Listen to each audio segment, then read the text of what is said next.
Hey everybody, we're talking about how to dominate your fantasy football draft. Now, this is a very kind of brief presentation of some of the methodology that is included inside the 2020 Fantasy Football Almanac and Draft Guide, available on Amazon.com, everybody. Now, this is 250 pages, ranking over 300 players. There's thousands of hours of film study, countless hours of, basically spreadsheeting, creating algorithms off that spreadsheet. Fantasy football science is what I call it. But let's just look at a very high level. Maybe you're new to the game, or maybe you're just looking for tips and tricks. How do you dominate your draft? Here's what I would suggest to you, right? I think there's like 4 tips in here or something like that. Number 1 is don't have a plan. Have many plans. And let me tell you a true story. Okay, so I was in a dynasty league.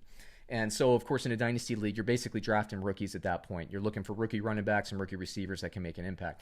My friend, we were doing the draft in the same area, right? Same room. My buddy comes in and he's convinced a rookie running back that was drafted in like the 3rd or 4th round was going to fall to him at like pick number 8 or something. He was convinced that this was going to happen. And so his whole draft strategy was tied to getting this player at like number 8 or whatever his pick was. Well, lo and behold, he gets picked at like number 5.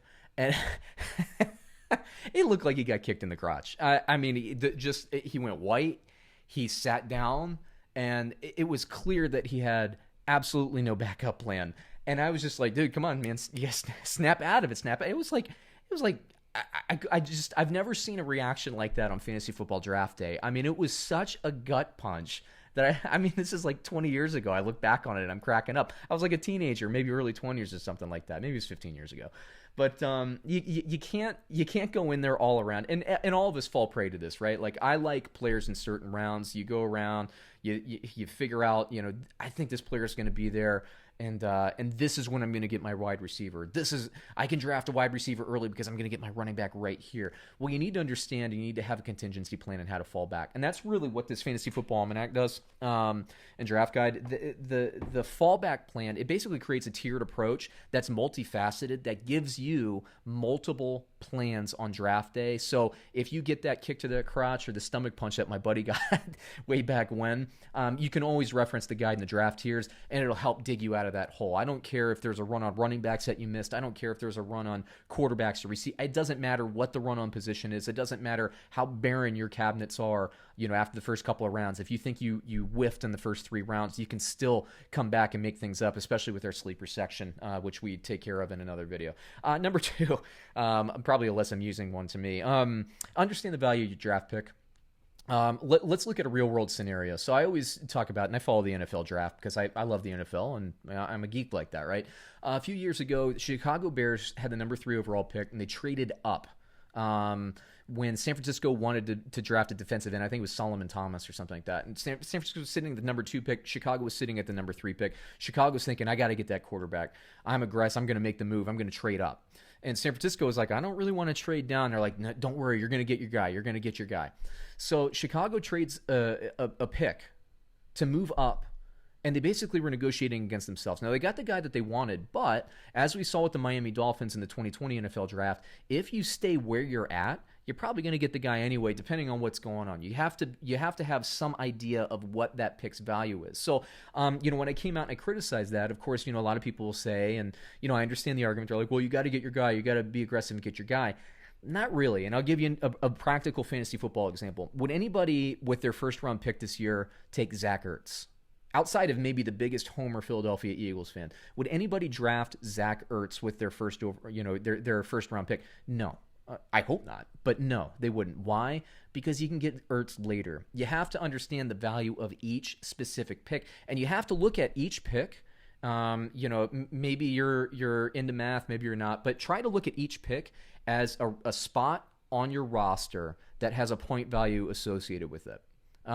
So when you look at it, you're not looking like I got to get 6 running backs. You're looking at what is the most points, or what is the best for my team at this point. Usually in probably the first few rounds, it's running back depth and maybe wide receiver depth, and so that you can stack your flex and get those points into your lineup, right? So you're always thinking about what is the most value, what is the most points I can get my lineup with this specific pick. Next tip here. Understand the competitive advantage, and we kind of just touched on that, right? Competitive advantage is, when do you draft Travis Kelce, the consensus number one tight end. Do you draft him in the second round? People are probably going to do that. Do you wait and risk it and pull the trigger in the third round? Maybe miss him. Maybe you go to Kittle. When do you draft Patrick Mahomes or Lamar Jackson, depending on who you think is the best quarterback? When do you draft Michael Thomas? Is he going in the first round or is he going early in the second round?